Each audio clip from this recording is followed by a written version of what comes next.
au peuple d'Afrique, nous allons parler de la suite sur notre fameux cours sur la cabale égyptienne, l'origine des cabales, la cabale afro, la cabale nègre. Nous allons parler aujourd'hui de la cabale des nombres. On vous a ici expliqué que la cabale, c'est la science de l'univers. C'est la science qui consiste à comprendre le fonctionnement de l'univers. C'est la science qui consiste à percer les mystères de l'univers, à entrer en contact avec les intelligences cosmiques, les intelligences de l'univers. Et donc, cette vieille science, vieille comme l'univers, nous fut révélée par Amon-Ra, le Dieu créateur. Amon-Ra, qui est l'appellation du Dieu créateur donnée à nos ancêtres, les Afro-Égyptiens. Et la Kabbale, comme nous vous l'avions dit dans la partie 1, se subdivise en 3 branches. Nous avons la Kabbale angélique, qui consiste à entrer en contact avec les anges, les Elohim, les consciences cosmiques. Nous avons la Kabbale des lettres, cette Kabbale qui consiste à percer les mystères des lettres. Nous avons la Kabbale des nombres. Aujourd'hui, nous allons parler avec vous de la Kabbale des nombres. Il faudrait savoir que le premier mathématicien de l'univers, c'est le créateur. Amon-Ra Nzambe, comme on le dit dans le vocable bantou ou Nzambiampungu. Nzambe, le créateur, Amon-Ra, le créateur de l'univers, a créé l'univers selon les lois mathématiques. L'univers est créé grâce aux mathématiques. Et dans la tradition afro-égyptienne, on ne parle même pas de création, s'il vous plaît. On parle d'engendrer. Dans la vieille tradition afro-égyptienne, on ne dit pas que Dieu a créé, ou Nzambe a créé, ou Amon-Ra a créé, mais plutôt l'on dit que Amon-Ra a engendré, Amon-Ra a engendré l'univers. L'univers était dans son chaos qu'on appelle l'atoum. L'atoum, c'est le chaos de l'univers. Le chaos avant la création, avant l'engendrement, il y avait le chaos. Et donc, il y a eu l'esprit suprême, le cas cosmique, le cas paracosmique, le cas suprême, que l'on appelle Amon-Ra ou Nzambe, comme vous voulez, Dieu, comme vous voulez. Et c'est cet esprit supérieur qui engendra notre univers. Donc en réalité, dans la tradition égyptienne, l'univers n'a pas été créé, mais a été engendré par l'esprit supérieur. Et l'univers a été engendré par rapport aux lois mathématiques. C'est ce qui va nous intéresser. Et donc les mathématiques sont d'origine divine. Les mathématiques viennent de Dieu, d'Amon-Ra, de Nzambe. Et le premier mathématicien cosmique, c'est Nzambe. Et donc les nombres sont sacrés. Et d'où l'appellation des mathématiques sacrées. Les nombres sont sacrés. Pourquoi avons-nous 2 yeux? Pourquoi avons-nous 2 oreilles? Pourquoi avons-nous 5 doigts, 5 orteils? Excusez-moi, pour les hommes 2 testicules et même pour les femmes 2 ovaires. Et vous allez vous rendre compte que tout a été calculé intelligemment. Tout a un nombre. Et la Kabbale des nombres, effectivement, c'est ce type de Kabbale qui vous enseigne la mystique des nombres, c'est-à-dire la science secrète des nombres. Chaque nombre a une vibration, chaque nombre a un pouvoir occulte, spirituel, mystique. Chaque nombre a un pouvoir, chaque nombre influence.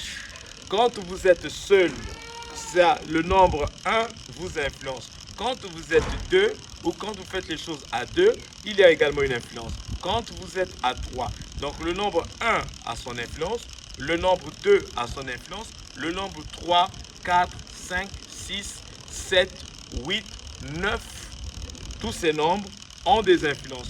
Et les chiffres également ont des influences. Pourquoi parle-t-on de 7 jours de la semaine? Pourquoi 7? Pourquoi pas 8 jours de la semaine? Pourquoi parle-t-on de 24 heures de la journée?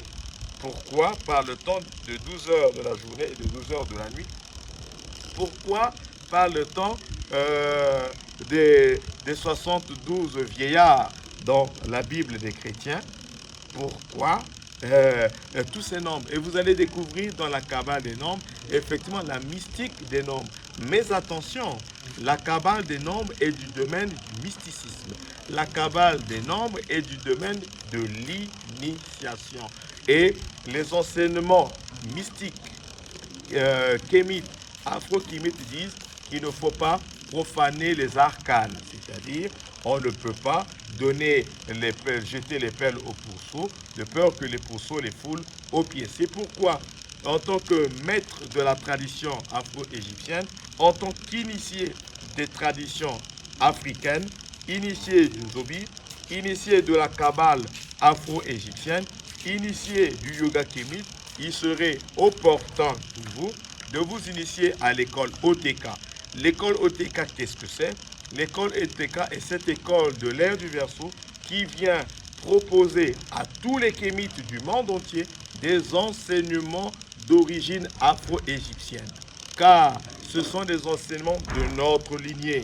Chaque peuple a sa spiritualité, chaque peuple a ses traditions, chaque peuple a ses religions.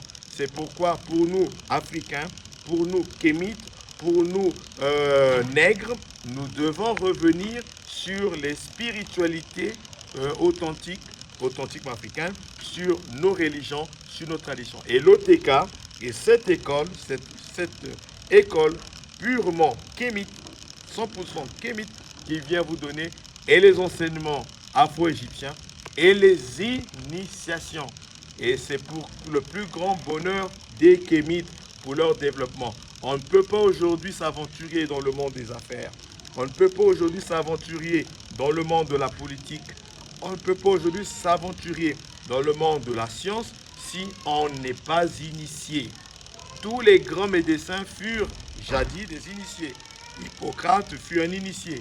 En Égypte, pour devenir un médecin, il fallait avoir été initié dans les temples de mystère. Et donc, aujourd'hui, on ne peut pas devenir milliardaire, multimillionnaire, si l'on n'est pas initié. Car l'argent a ses esprits, l'argent a ses entités. On ne peut pas aujourd'hui être un savant si on n'est pas initié. Parce que les savants avaient les connaissances qui leur permettaient de faire des voyages intercosmiques pour aller dans les plans cosmiques, dans le monde mental supérieur, l'astral supérieur, à aller puiser les connaissances qui s'y trouvaient dans des universités cosmiques. Voyez-vous? Et si on n'est pas initié, comment voulez-vous aujourd'hui révolutionner la science et la technologie? Et donc c'est pourquoi nous invitons tous les Noirs à revenir aux sciences. Et nous disons que les Noirs d'antan n'étaient pas des religieux. Les Noirs d'antan étaient des initiés. Les Noirs d'antan étaient les initiés. Et donc, l'ère du Verseau est cette ère qui est venue mettre à la disposition de l'humanité les connaissances qui étaient cachées. Aujourd'hui, c'est bien d'être rosicrucien. Aujourd'hui, c'est bien d'être franc-maçon. Mais c'est moche pour un Africain parce que ces écoles fondées par des gourous ou des maîtres occidentaux ne les ont pas captées. Mais ça serait une grave erreur parce que ces écoles maçonniques, ces écoles rosicruciennes ne sont pas à l'origine des écoles africaines. Et vous allez aussi bien vous rendre compte que même leur siège se trouve en Occident. Et donc, ces écoles, en aucun cas, ne peuvent vous donner des arcanes de développement, vous donner des clés de développement. C'est pourquoi nous disons en tant que grand maître Ramanekinda, grand maître de l'ordre traditionnel kémite, que tout Africain doit avoir pour guide un maître africain et être dans une école africaine. L'OTK, aujourd'hui, le thème étant sur la Kabbale des nombres, vous donne les clés, les arcanes sur les nombres. Comment pouvez-vous utiliser la Kabbale des nombres, la mystique des nombres et les tarots? Et donc, nous pratiquons les tarots égyptiens. Nous donnons des arcanes sur la science des tarots égyptiens, la Kabbale des nombres égyptiennes. Comment utiliser la science mystique des nombres pour influencer. Et pour parachever, nous allons vous dire que les nombres en tout se trouve dans les nombres. C'est-à-dire, si vous voulez connaître le nombre, votre nombre de chance, c'est grâce à la Kabbale des nombres ou encore la numérologie égyptienne. Vous voulez connaître quel est votre nombre, votre chiffre ou votre nombre de chance. savez-vous que chaque personne sur Terre a un chiffre sacré ou un nombre sacré? Savez-vous que toute personne a un nombre un nombre bonheur, un nombre porte bonheur? Voilà. Et donc la Kabbale des nombres vous permet de connaître votre nombre de bonheur, votre chiffre de bonheur. Ce chiffre, vous pouvez le codifier comme code bancaire, comme un code dans vos téléphones, etc. Ou même comme immatriculation. Il y a des nombres qui apportent le bonheur, il y a des nombres qui apportent la chance, il y a des nombres qui protègent. Il y a des nombres récités au nombre de fois qui vous permettent d'être en contact avec des intelligences cosmiques. Voilà. Et donc, la Kabbale des nombres vous expose toute cette science pour vous permettre de vous ouvrir à l'univers. Pour vous permettre de vous ouvrir à l'univers, de connaître l'univers, de travailler en étroite collaboration avec l'univers et de penser le mystère de l'univers parce que l'être humain est un univers miniature. Et donc, venez, vous allez liker cette émission, vous allez vous abonner, il faudrait que vous vous abonniez pour que vous ayez tous les numéros qui vont s'en suivre et il faudrait que vous posiez toutes vos questions à la fin de ce numéro, à la fin de cette émission. Posez autant de questions. Si vous voulez vous inscrire à l'école OTK, vous pouvez également nous écrire afin que nous vous répondions sur les modalités.